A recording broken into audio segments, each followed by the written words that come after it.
ఏముంది రాజధానిలో? ఏముంటుంది రాజధానిలో?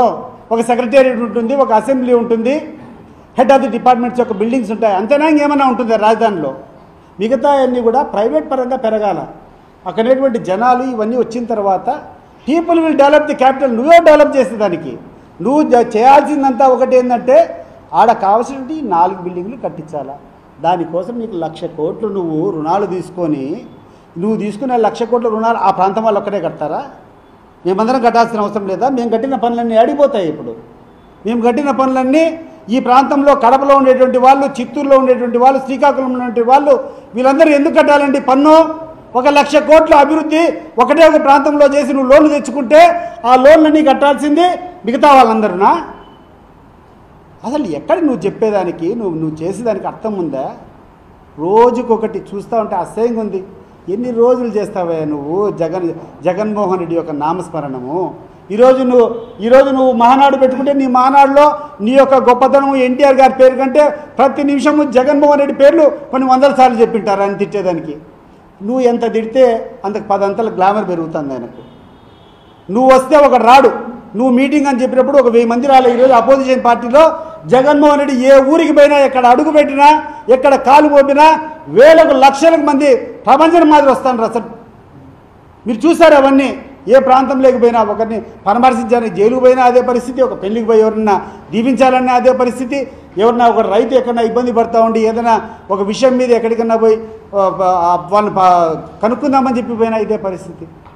మొన్న ఒక వీర జవాన్ చనిపోతే అనంతపురం జిల్లాకు పోతే వేల మంది రోడ్లు పట్టడంలా. మన ఒక వైఎస్ఆర్ కాంగ్రెస్ పార్టీ కార్యకర్త మీద దాడి జరిగిందని రాప్తార్ నియోజకవర్గం పోతే ఎక్కడ రోడ్లు పట్టలే. మీరు చూశారంతా. వంశీని అరెస్ట్ చేశారని చెప్పి జైల్లో ఆయన పరామర్శించిపోతే రోడ్లు పట్టడంలా. అది జగన్మోహన్ రెడ్డి. అదే నువ్వు అపోజిషన్లో ఉంటే నీ పరిస్థితి ఒక క్లిప్పింగ్ది తెలుస్తుంది. నీ బండారం నీకు ఎంత యొక్క ప్రజాదరణ ఉందో. నువ్వేమన్నా అనుకుంటాడేమో తిరిగి అధికారంలోకి వస్తానని చెప్పి. కళ్ళలో కూడా నీకు కాదు. నువ్వు ఎంత పెట్టుకుంటావో పెట్టుకో, నువ్వు ఎన్ని తప్పుడు కేసులు పెట్టుకుంటావో పెట్టుకో. నేను ఈరోజు ఈ యొక్క ప్రెస్ మీట్ ద్వారా వైఎస్ఆర్ కాంగ్రెస్ పార్టీ శ్రేణులకు అందరికీ కూడా చెప్తాండా, వీరు పెట్టేటువంటి కేసులన్నీ మోసుకుందాం. దయచేసి ఎవడు భయపడద్దండి. ఏం చేస్తాడు? ఎన్ని రోజులు లోపల పెడతారు? వీలైతే రాబోయే కాలంలో ఇదే పరిస్థితి మొదలు పెడితే జైలు బారో కార్యక్రమానికి పిలుపు చేయాలని కూడా మేము అనుకుంటున్నాం. ఎంతమంది పెడతారు? పెట్టుకో. నీ జైళ్ళల్లో ఏం చేస్తారో చూసుకుందాం. ఎక్కడికి పోతున్నాం? ఏమి కథ? అసలు చంద్రబాబు నాయుడు గారంటే కొంత పరిణితి కలిగినటువంటి నాయకుడు, దేశానికే దిశానిర్దేశం ఇవ్వగలుగుతాడని చెప్పేటువంటి ఒక ఫోబియాలో జనాలు ఉన్నారు. మరి అటువంటి స్థాయి నాయకుడు ఈరోజు ఏం నీ కొడుకు ఏమైనా నీ కొడుకు తప్పు చేస్తే నీ కొడుకుని దండించాల్సింది పోయి నువ్వు ఆయనకు వంత పడతావా? Red book రాజ్యాంగమా? ఎవడయ్యా నీకు చెప్పింది? దేర్ ఈస్ ఓన్లీ భారతదేశ రాజ్యాంగం ఒకటే ఉంది, constitution of India. Only that will prevail. నీ కొడుకు నువ్వేమైనా చేసినావంటే వినాశకాలం వస్తే విపరీత బుద్ధి ఉంటుంది అంటారు. ఈ విపరీత బుద్ధి వచ్చి నువ్వు చేస్తున్నావు. నీ ధైర్యం బహుశా ఒకటి ఏంటంటే అవినీతి డబ్బు చాలా ఎక్కువ ఉంది. వీలైతే కనుక గవర్నమెంట్ రాకుంటే పలాయన భరిస్తాం. ఏ రకంగా అయితే కనుక విదేశాలకు వెళ్ళిపోతారు కదా. ఇప్పుడు పాకిస్తాన్లో ఉండేటువంటి నాయకులంతా అధికారం అయిపోతానే వెళ్ళిపోతారు. ఇక్కడ నుంచి ఇంగ్లాండ్కి వెళ్ళిపోతారు. సో అట్లా ఆ రకంగా నువ్వు వెళ్ళిపోవాలనుకుంటున్నావు. కుదరదమ్మా, కుదరదు. చూపిస్తాం మీకు. నీకు ఒకటే ఒక ఛాలెంజ్ విసురుతున్నా. లోకేష్ గారు, నీకు ధైర్యం ఉంటే రేపు ఇదే రాష్ట్రంలో నువ్వు వచ్చి నివాసం ఉండగలిగితే నీకు సాష్టాంగం పడతా నువ్వు చేసేటువంటి అరాచకాలు. గుర్తుపెట్టుకో.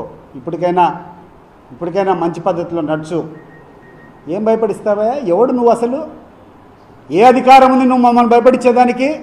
ఏ అధికారం ఉంది మా మీద నువ్వు తప్పుడు కేసులు పెట్టడానికి? నీకు ఏ అధికారం ఉంది? ఎవడిచ్చాడు నీకు అధికారం? ఈరోజు సామాన్యుని తీసుకొని జెండా బీకితే 307 సెక్షన్ పెడతావా?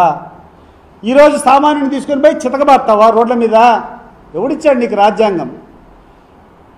నువ్వు అవినీతి కేసులు పెడతాండవు. నీ పార్టీ వాళ్ళ అవినీతి కేసులు ఒక చిట్టా ఓపెన్ చేయి. జనంలోకి రా, జనంలో ఫీడ్బ్యాక్ తీసుకో. విలేకరులను అడుగు, ఎవరెవరు ఎక్కడెక్కడ చేస్తాండ్రు, ఏ జిల్లాలో ఏ రకంగా నాయకులు ఉన్నారు, ఏ నియోజకవర్గాల్లో ఏ రకమైనటువంటి నాయకులు ఉన్నారు. ఒకసారి తీస్తే జైళ్ళు పట్టవు. నీ పార్టీ నాయకులు, నీ పార్టీ కార్యకర్తలు చేసే అగడాలు చూస్తే జైళ్ళు కాదు, దేశంలో ఉండే జైలు కూడా పట్టవు. అది గుర్తుపెట్టుకో. Please subscribe Dot News.